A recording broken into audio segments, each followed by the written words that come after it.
Hello, I hope to find you well. Thank you for coming back to listen to these comments. My name is Christian Paul, and today we're going to talk about a very special topic, a topic that's very important for migrants, Latin American migrants, especially living in the United States, in what's happening with all this convulsion and all these problems and some deaths and killing probably of people intervening in these arrests. Well, let me put it in this way first. There are, I think, two types of situations. The first type of situation would be the ones that don't find any work in their own countries, and because of the poverty and their situation, they go to the United States and they try to find a job and they try to survive and somehow send money to their families at home. There is another type of situation also that the migration could be based on drug trafficking, especially because of the consumption that it has increased and production has increased so much, so that they find a way of introducing through migration these drugs and also the criminality that comes with it, especially with children and missing children and the kidnapping and all of that involved. Well, also that's another type of migration. With the first type of migration, it's not a pristine, it's not so out of blame, because there are some in the first type of migration that they go out of their countries because of poverty, probably some persecution, very fewer cases of persecution compared to the other ones, but let's say that yes, they go out of their countries because of poverty. In that type of migration, there is also a problem, and the problem has to be with the culture. If you go with your culture and you want to impose your culture over another country which is not your country, it's going to create types of problems.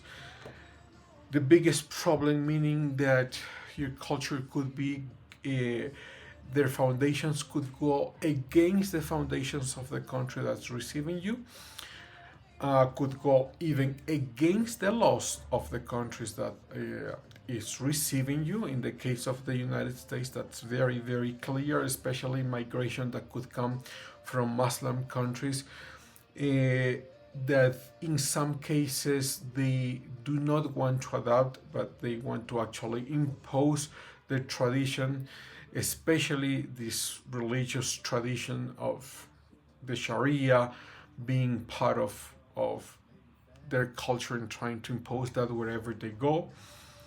In the case of Latin America, it's a bit different, and I would say it's a lot different actually, because Latin Americans are the majority are Catholics, and when they go to another country, they try to remain Catholic, not imposing that over the nation that they are being welcome to, and taking in consideration that the United States is also based on Christian roots, they adapt.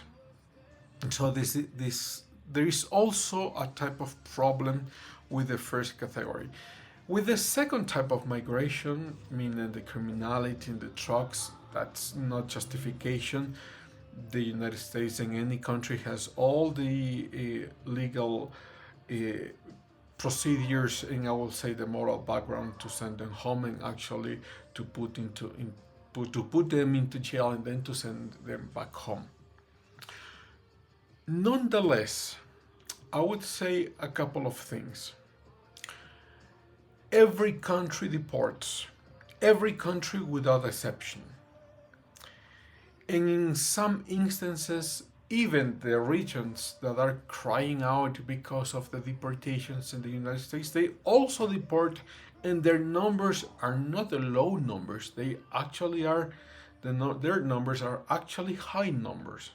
I'm talking about Europe, I'm talking about Canada, those numbers, especially from Europe, they are actually high numbers of deportations. But there is not a crying out of those deportations, but yes, a crying out of the deportations of the government of Donald Trump. So that shows, on the one hand, some hypocrisy, because it's not that the politicians care about the migrants. They don't care about the migrants. They care about their political future. In the case of Minneapolis, in the case of Minnesota, that's very clear.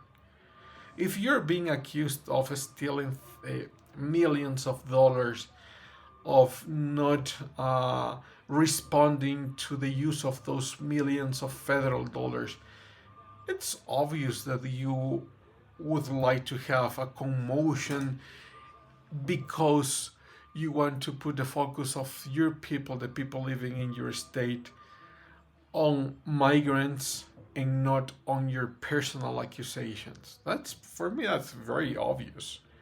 It's not happening in other states of within this country. It's happening in Minnesota. So they don't care about migrants. And on the other hand, I would also say that there is a confrontation within what's legal and what's moral.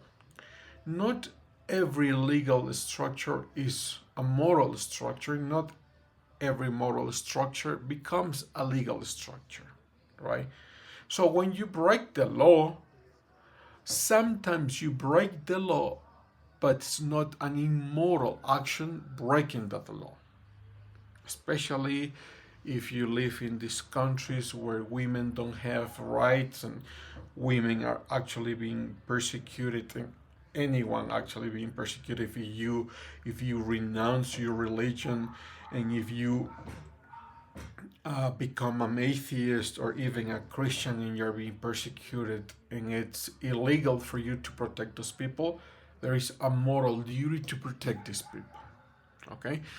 In the case of migration, especially the first type of migration, those that actually come out of these countries because of poverty and they want to work and there is no other way, I would say not the majority, but a big number, there is no other way because these countries are so poor and you don't find a way out. So you have to protect your family. In that specific case, I think it's moral, the action of breaking the law and entering into a country because illegally, obviously, because you want to support your family. Now, that comes also with responsibilities. If you're breaking the law, the least that you can do is obey the laws of that country. The least that you can do, meaning the other laws. Obviously, you already broke the law of entering the country without any legal permission. But the least you can do is not having problems with the police. The least that you can do is adapt to the culture. The least that you can do is actually being a good citizen, meaning, a good resident. But if you, even breaking the law, arrive to these countries with the arrogance of you coming with your own culture and pretending to impose it, with the arrogance of you are part of this mob and now we're going to go against the police, you stop having the justification of that moral justification of you being there to work because you want to support your family. You broke that justification, and you broke that justification because of your stupidity. So I think there are so many gray areas in migration that sometimes we think it's a whole structure. We think in the case of the progressives, all migrants are good. And because of all migrants are good, we have to protect all of them. That's very idiotic. On the other hand, if we, the conservatives, think that all migrants are evil, that's not true either. It is not true.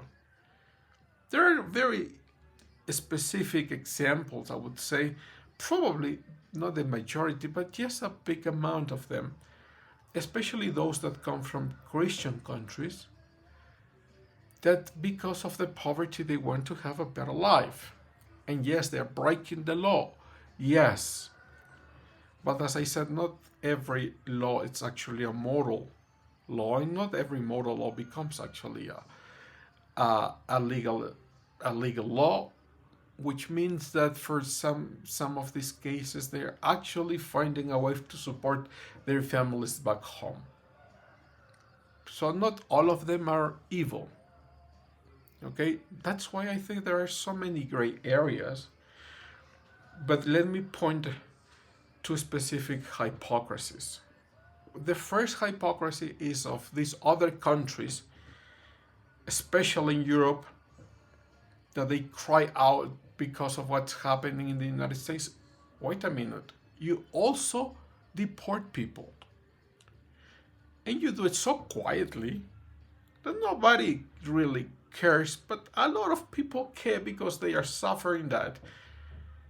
But you're crying out because it's the United States and because it's a conservative government. That would be the first hypocrisy. And the second hypocrisy from the same migrants. Those of at least the people living in other parts, in other countries, they always talk about the autodetermination of people, the autodetermination of their countries and their nations, but we don't like how they determine themselves when it's the United States. Then we have to cry out, right? So putting that into perspective, meaning that there are so many gray areas, and there is a specific part of migration that we could actually consider a population that could be actually being protected, and maybe not giving them the whole legal status, but yes, some kind of acceptance, and going to the other side also, taking into consideration that these politicians, they don't care about migrants. They don't care about migrants. They are using them for their political purposes. Okay, so taking that into consideration, let me show you a couple of some data that I actually found, so you can look with me and analyze with me what's going on. So this is from Europe. Let me try to make it bigger, hopefully. Let me see, there you go. Okay, this is from Europe. So we have these are the return of irregular migrants by quarters.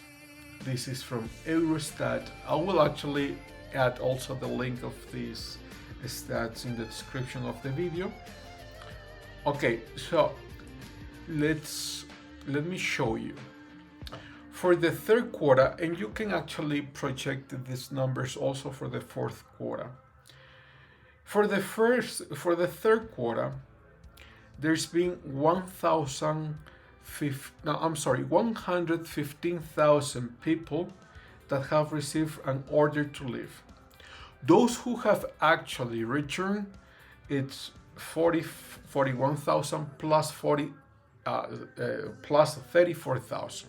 Okay, so that's an average of 75,000 people quarterly. Okay, on the third quarter, a very similar number. This would be 38,000 people for the second quarter.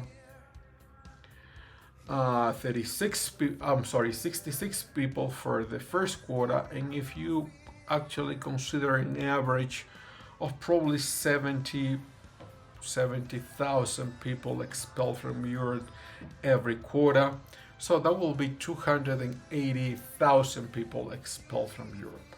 Okay, so it's not that these regions, it's not that they don't expel people, it's not that they don't have deportations. They do have deportations. But when the states does it, especially if it is a conservative country, oh, we have to cry out and cry out as much as we can. Okay, let me continue here.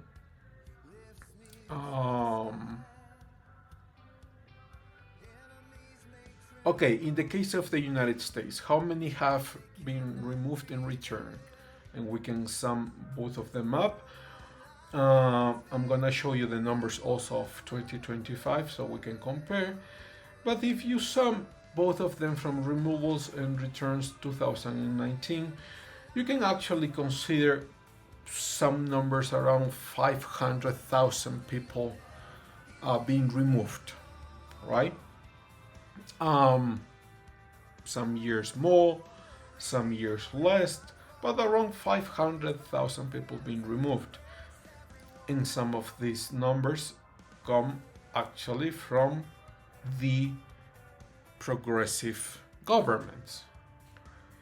And if you see the numbers of, for instance, 2013, 2012, the numbers are really high. That's like probably, let me see, yeah, like 600,000 people. And in 2012, even more, like probably 50,000 people being removed. And these were the numbers during the progressive governments. So what happened here? Why wasn't a cry out of politicians against these deportations? Is it because they actually care about migrants? No, they don't care about migrants. Come on.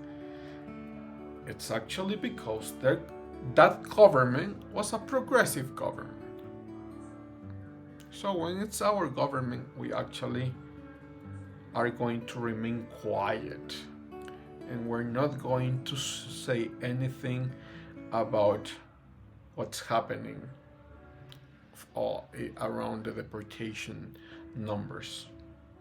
Okay. So let me show you now, according to the official data of Homeland Security, for 2025, we have 605,000 deportations. And they also are claiming that 1.9 million illegal aliens have voluntarily self-deported. Is this number higher than the numbers of previous years? Yes, but very little. And it's probably the same number of deportations during the Obama administration. Obviously yearly. But there is a crying out in this government. There was not a crying out of with the numbers of during the Obama administration. And actually Tom Homan, who is the director of ICE and the director of the policy around these deportations, he was also working for Barack Obama. So let me come back. Deportation is always very cruel, meaning that we all, of people that have suffered this, it is very cruel. But that doesn't mean that that specific country is not justified to do it. And the justification could come from many areas. On the one hand, because of criminality. On the other hand, because of culture adaptation. They're not adapting and they actually want to impose their own culture. And also because of the determination, the auto-determination of people. And as I said at the beginning, there is a specific migration that are truthful in their claim that there is no other way for them to support their families back home. As I said at the beginning, those migrants, the least that is expected from them is to work responsibly, to adapt to the culture of the country that's receiving them, do not create problems, do not be part of mobs going against the police, but obeying the law. That's the least they are expected for this type of migrants. And I think those type of migrants are those that need to be protected. And I'm not meaning also like giving them the whole legal status, but yes, some type of protection. And as I said also, we have to stop thinking that all migrants are good. That's like thinking that all natives are good, and that in the Spanish conquest was so horrendous. That claim actually came from Voltaire and other French intellectuals who said, "Oh, what the Spanish are doing is so horrible against the natives." But when you actually see what was happening in Latin America before the conquest, was horrible. They were massacring thousands and thousands of people within these religious rituals, asking the gods, especially the Inca god, the sun, for their blessings. So they strangled people, especially women and children. They actually opened their hearts, their chest, to get their hearts out and offering that to the sun. They actually they engraved live people, and hundreds of thousands of tombs have been found with people that died in this situation. You can find this evidence in Peru, in Mexico, but also in other areas like Argentina, Chile, Ecuador. So that was the situation, and this idiotic idea that because they are natives, they are good. It's the same false idea of because they are migrants, they are good. No, they are not. But also be careful on the other side. Not all migrants are evil either. And I'm not even proclaiming that the majority are good. No. I'm actually saying it's the minority. And I'm actually saying it's very, very few people that are actually good people, that like to work and like to adopt the culture they're receiving, and they are open to follow all the rules. The problem really is how you discern who is who.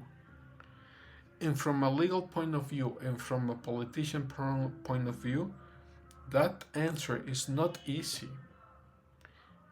You'll have to show years and years of following the law, of working, of respecting their culture, the culture that's receiving them, with that background, plus probably some testimonies of neighbors, people that know these people. But that's, as you can see, doing that for every people will take forever. It will take a lot of money. But at least we could have the idea of doing it and trying to find a way of doing it. So we can put some morality into the issue of deportation. Okay, so thank you for listening, thank you for following this channel, and I'll see you next time.